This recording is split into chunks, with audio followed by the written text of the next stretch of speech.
La série continue par Ji-myung qui se démaquille et puis lorsqu'elle veut utiliser son téléphone cela ne la reconnaît pas pour le déverrouiller, alors elle s'en va se maquiller encore, et puis étant dans la boutique des bandes dessinées elle discute un livre avec Suho, et elle est surprise de le voir.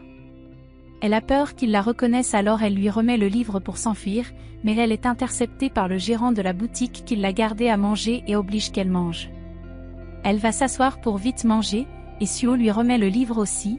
Elle l'observe et se demande s'il l'a reconnue.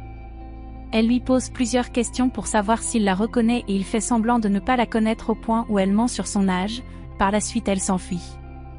À la maison Jusung, son frère imagine qu'un beau garçon de sa classe l'a sûrement remarqué dans la boutique des bandes dessinées, et il commence à effrayer Ji-myung que tout ou tard son vrai visage sera découvert.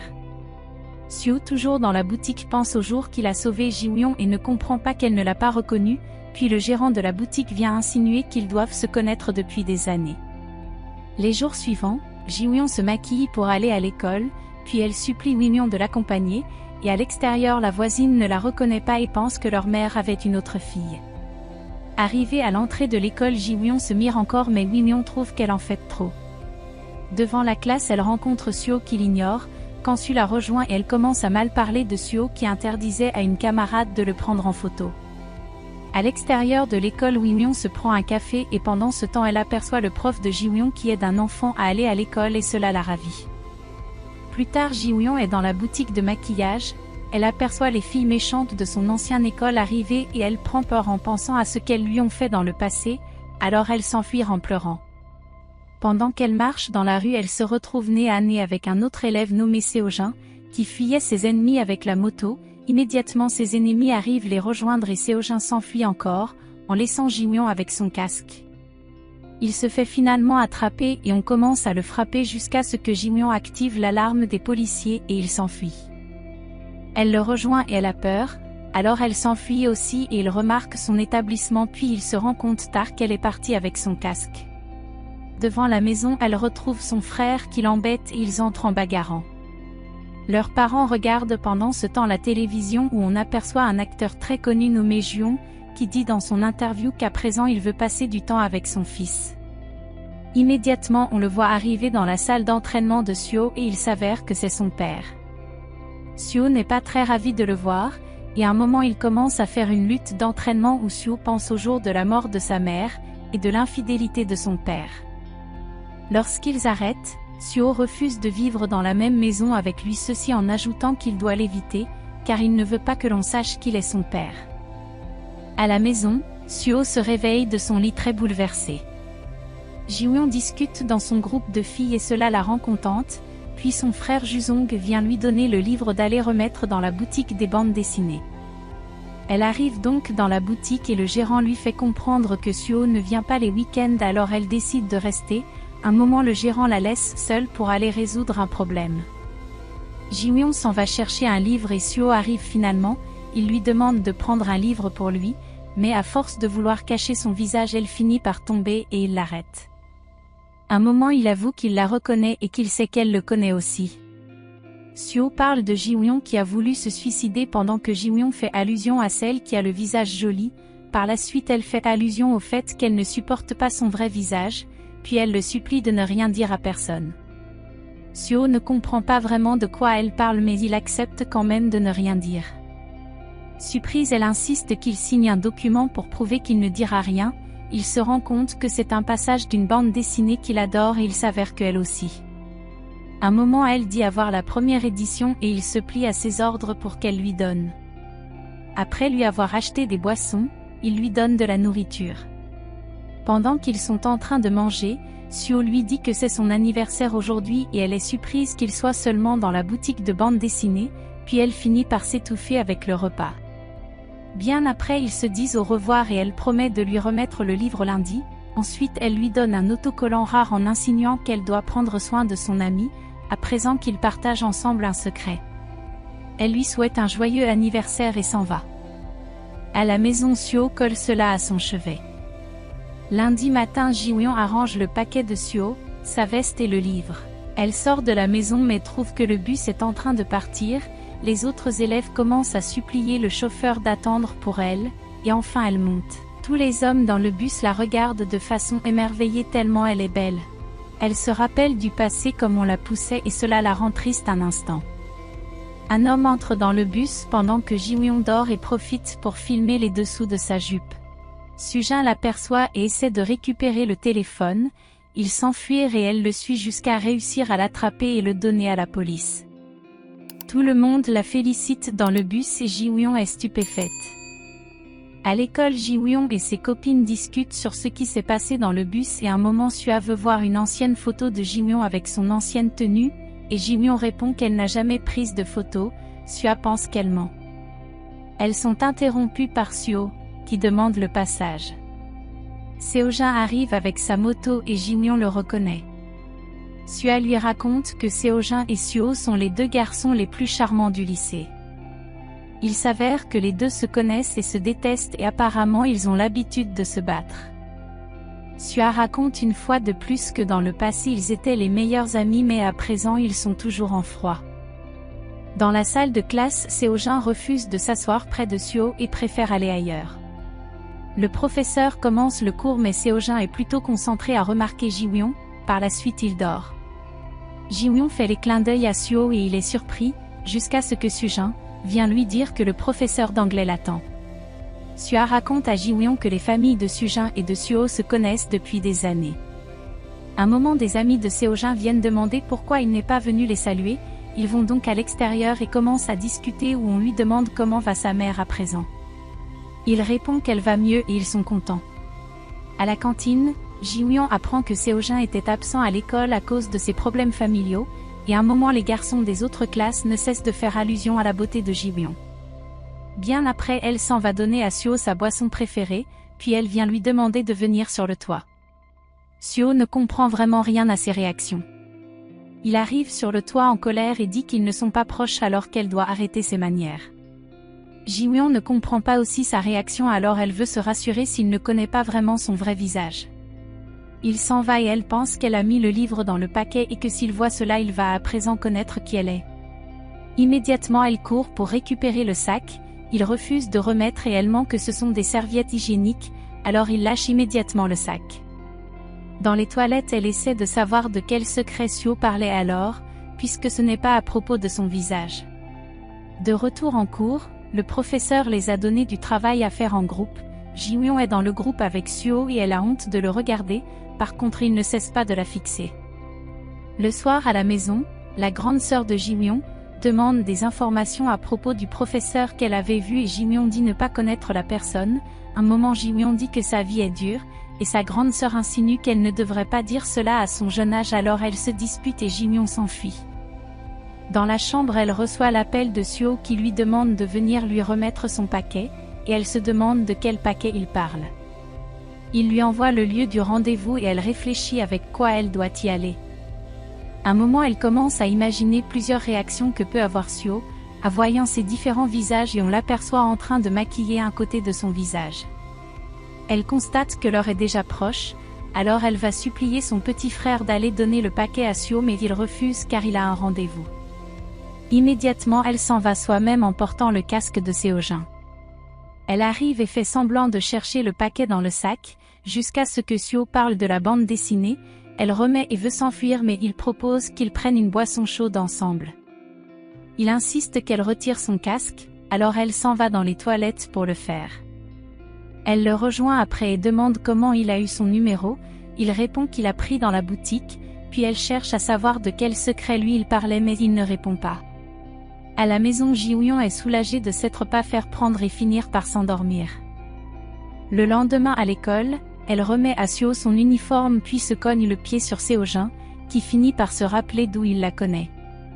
Plus tard ils sont en train de faire sport, Seo-jin et Suho commencent à se lancer la balle seulement entre eux jusqu'à ce que Seo-jin est éliminé du jeu. Les filles perdent leur balle et Ji-Wyon s'en va chercher mais tombe devant Seo-jin qui demande son casque, ensuite elle tombe une fois de plus au sol et Suho la traverse. Après le sport Sua est triste parce que son petit ami nommé Tae-woon a oublié leur 100e jour ensemble. Elles arrivent en classe et trouvent que Tae-woon avait préparé une fête surprise pour Sua. Tout se passe bien mais malheureusement à un moment un autre élève verse le gâteau sur Ji-Wyon. Elle ne sait quoi faire, si elle lave son visage on verra son vrai visage alors elle s'enfuit. Seojin marche avec son groupe et se fait monter dessus par Ji-won, puis tout le reste de la classe est derrière pour la suivre. Dans les 2 toilettes elle trouve du monde alors ne sait quoi faire mais refuse que Sua touche son visage. Elle imagine qu'elle revient dans la salle avec son vrai visage et tout le monde se moque d'elle. Sua lui dit qu'elle ne devait jamais être amie avec elle si elle connaissait son vrai visage. Nous revenons à Ji-won qui ne sait toujours quoi faire, immédiatement Suho vient la couvrir et ils s'en vont. Et tout le monde est surpris même Seojin. Il l'amène dans les toilettes privées et attend à l'extérieur. Seojin vient le rejoindre et ils commencent à se disputer. Lorsque Ji-won termine, elle sort pour remercier Suho mais trouve plutôt Seojin qui demande son casque alors elle s'enfuit. Elle revient en classe et tout le monde demande si elle va bien, et que c'est la première fois que Suho aide quelqu'un, puis Suho fait allusion au fait qu'elle est toujours belle. Ji-won ne comprend toujours pas pourquoi Suho l'a aidée. Bien après elle s'en va chercher son frère pour discuter avec lui, chercher ensemble pourquoi Suho lui est venu en aide. Son petit frère insinue que Suho fait cela pour se venger d'elle car elle ment à tout le monde et Ji-won a encore plus peur et s'en va. En cours, elle continue à se poser 1000 questions dans sa tête et à regarder Suho. Au prochain cours c'est pareil et lorsque Suho la regarde elle baisse la tête, elle pense aux paroles de son frère et commence à avoir peur. Dans les couloirs elle aperçoit Suho et s'imagine une fois encore qu'il est un vampire, alors elle commence à s'enfuir. Suho la suit et demande pourquoi elle le fuit depuis, puis il lui remet ses notes de cours en disant que c'est le professeur qui a demandé qu'il lui remet cela. Plus tard il l'aperçoit passer devant la boutique des bandes dessinées. Elle arrive à la maison et il l'appelle de venir à la boutique et sur place le gérant lui demande de surveiller. Elle s'en va rejoindre Suho qui lui donne un présent. Elle fait toujours semblant de ne pas le connaître hors de la boutique, par contre il ne cesse de lui poser plusieurs questions. Il se met à dire qu'elle ressemble à une fille de son école. Ji-won se retrouve à mentir qu'elle quittera le pays pour aller à la capitale du Canada, par contre Suho se rend compte qu'elle ne connaît pas le nom de cette capitale. Il lui avoue que le numéro qu'il a appelé est celui de la fille qui est dans son école, prise au piège Ji-won dit que c'est pour sa cousine. Un moment Suho s'approche d'elle et affirme qu'elle est la fille de son école, elle nie jusqu'à ce que sa mère vienne la chercher en l'appelant par son nom de l'école. Immédiatement elle se met en colère contre Suho en le criant dessus, puis s'enfuit. Elle arrive à la maison et commence à pleurer. Suho arrive chez lui et commence à penser à Ji-won. Il s'avère qu'il a su depuis le premier paquet que c'était elle Ji-won, ensuite il avait demandé son numéro à Tae-woon. En plus le jour qu'elle est venue lui remettre le livre, il l'a entendu pleurer dans les toilettes. Nous revenons sur Ji-won qui est toujours couché au sol et ne demande qu'à mourir, sa mère et sa grande sœur l'ignorent. Pendant qu'elle met la table, elle est toujours dans ses pensées, puis elle s'en va appeler sa grande sœur de venir manger. Les mots que sa grande sœur utilise pour jouer à son jeu vidéo et gagner, réconfortent Ji-won qui décide de faire face à la situation. Suho a reçu la visite de sa grande-mère qui lui demande de bien s'alimenter. Un moment il reçoit le message de Ji-won qui veut le rencontrer très tôt à l'école et cela le fait sourire, puis il s'en va immédiatement. Ji-won de son côté est très en colère et tout le monde le remarque à la maison. Elle arrive à l'école et s'imagine être dans un jeu vidéo où elle doit combattre contre Suho. Puis on la retrouve en train de le supplier à genoux pour qu'il ne dise rien à personne, elle promet de faire tout ce qu'il veut. Suho accepte mais compte lui demander de faire plein de choses pour lui. La grande sœur de Ji-won est encore devant l'école, où elle espère revoir le professeur de Ji-won. Après avoir beaucoup attendu elle le voit enfin arriver avec une voiture en panne, elle décide donc de lui venir en aide. Il est maladroit et elle trouve cela mignon, par contre il l'a trouvée très courageuse. En classe Ji-won est toujours inquiète par rapport à ce que peut dire Suho. Nous revenons à l'extérieur où la grande sœur de Ji-won ne cesse d'observer le professeur. Il commence à papoter et le professeur lui raconte que la voiture est un bien familial dont il tient à entretenir. Après avoir fini de réparer, elle lui demande son numéro pour pouvoir l'inviter et hésite pas à lui faire la cour ouvertement, puis elle reçoit un appel du travail et s'en va, il s'avère que lui aussi est sur son charme.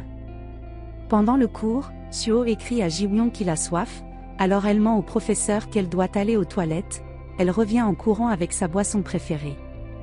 Plus tard, Ji-Won rencontre Seo-jin dans les couloirs qui lui demande son casque et elle promet d'apporter cela le lendemain, puis il lui donne des avertissements.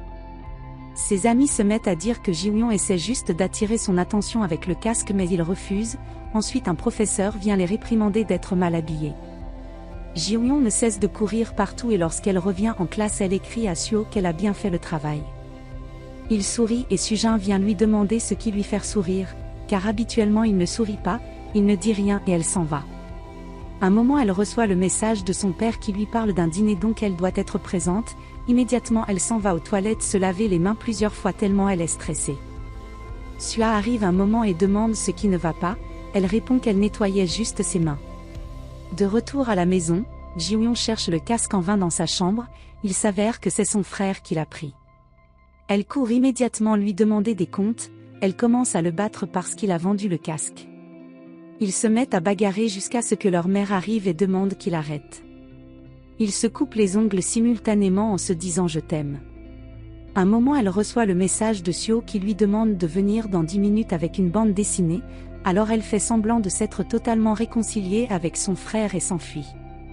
Elle arrive à la boutique et trouve qu'un petit garçon avait déjà pris le livre, alors elle essaie de faire plaisir à cet enfant pour qu'il lui remette le bande dessinée. Malgré tous ses efforts le petit garçon refuse quand même de lui remettre le livre, elle commence à faire le zombie pour lui faire plaisir. Suho qui attendait depuis est venu voir pourquoi elle traînait et il s'est mis à sourire en la voyant. Bien après, elle avait enfin pu avoir le livre, elle vient donc rejoindre Suho au jardin, lui remet cela et s'en va immédiatement. Le jour suivant à l'école, Ji-Won vient remettre un bout de papier à Seo-jin pour lui expliquer ce qui s'est passé avec son casque en le suppliant de ne pas la frapper. Pendant ce temps ses amis pensent que c'est une lettre d'amour et ils veulent lire ce qui est écrit. Elle arrive dans la salle de classe et Suho lui demande de venir. Plus tard à la cantine, Suho continue à lui demander des trucs et Ji-Won passe son temps à courir pour le satisfaire. Un autre jour à l'école, Sua parle de son petit ami, puis elle remarque que Ji-Won est distraite. Un moment elle reçoit encore un message de Suho et s'en va. Elle rencontre Seo-jin qui insiste pour avoir son casque alors elle promet de le lui remettre et s'en va. Sujin qui a observé plusieurs fois la scène est venu réprimander Seo-jin et son groupe d'arrêter de faire du chantage à Ji-Won sinon elle va leur dénoncer. De l'autre côté Suho a gardé à manger à Ji-Won et il lui manque que ce sont des restes. Elle fait un mélange de tous les repas et commence à manger. Cela est tellement bon qu'elle convient Suho de manger aussi, il le fait et apprécie. Un moment elle lui demande d'arrêter de lui donner des tâches insignifiantes, qu'il est trop intelligent pour ce genre de choses, qu'il devrait lui donner une grosse tâche et ils en finissent avec cette histoire.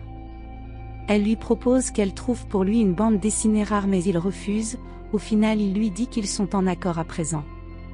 Ji-Won est contente d'entendre cela mais insiste pour qu'il lui demande une dernière faveur, il ne dit rien et veut plutôt qu'elle finisse tout le repas. Plus tard ce sont les auditions pour un concours de jeunes talents et le copain de Sua en fait partie. Ji-Won est dans son coin pour écouter la musique, elle chante tellement fort et les autres élèves se moquent d'elle car elle chante mal.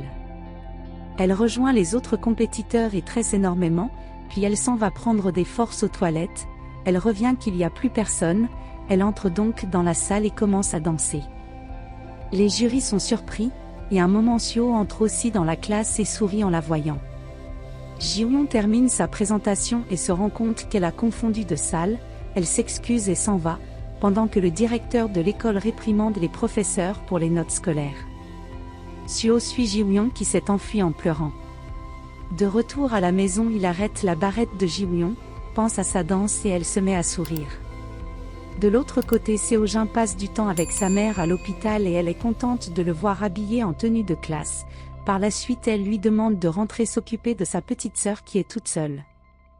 Un moment sa mère demande à savoir s'il conduit toujours la moto, ceci en lui disant que c'est dangereux. Ils se disent au revoir et dans les couloirs Seo-jin aperçoit le père de Suho et cela ne le ravit pas. À la maison, le père de Ji-Won les annonce qu'il veut apprendre à faire des bougies parfumées pour vendre. La grande sœur de Ji-Won l'encourage pendant que leur mère le traite de bandit et d'inutile. Ji-Won rentre et sa mère la réprimande d'être toujours en train d'acheter du maquillage et que c'est la raison pour laquelle elle rentre si tard. Sa mère essaie de la conseiller d'arrêter de toujours se maquiller, par contre son père l'encourage à mettre du maquillage. Ji-Yoon répond que dans son école tout est question d'apparence, mais sa mère ne croit pas et pense que personne ne se soucie si elle est belle ou pas. Ces paroles vexent Ji-Yoon qui préfère aller dans sa chambre. Son petit frère vient lui remettre le casque qu'il a racheté en ligne. Elle se regarde dans son téléphone et aperçoit que beaucoup de personnes ont aimé la photo qu'elle a publiée, puis elle se mire et trouve qu'elle est laide en réalité et pense que même sa mère la trouve laide. Semi, la méchante de son ancienne école, like aussi la photo de Ji-Yoon sans savoir que c'est elle. Cette dernière regarde et est triste car elle sait que personne ne l'aimerait si elle montrait son vrai visage. Elle reçoit à l'instant un message de Seo qui lui demande de venir, alors elle s'en va immédiatement, malgré la pluie. Sur la route, elle se fait renverser par quelqu'un et il commence à l'insulter en la traitant de moche malgré qu'elle s'est excusée. Tout le monde autour commence aussi à murmurer sur son visage, ce qui rend Ji-Yoon triste. Elle arrive où est Seo et lui remet les livres, puis elle commence à pleurer en lui demandant d'arrêter de jouer avec la souffrance des autres, qu'elle en a déjà marre que tout le monde lui rappelle qu'elle est laide. Seo ne dit rien puis il lui demande juste de patienter et il s'en va. Il va dans la boutique et revient au jardin où il cherche Ji-Yoon qui est assise ailleurs. Seo-jin qui passait s'arrête pour l'observer. Seo soigne la blessure de Ji-Yoon au genou en pensant à toutes les fois où elle lui a dit que sa vie dépend de ce secret, surtout qu'il doit arrêter de jouer avec les souffrances des autres. Il termine de la soigner et s'excuse. On constate que Seo-jin est toujours en train de les observer, par la suite il s'en va. Un autre jour à l'école, Ji-Yoon fait signe à Seo que sa blessure va beaucoup mieux et Seo-jin les observe, ensuite il s'en va voir Seo pour lui dire qu'il doit être heureux d'avoir tué un ami.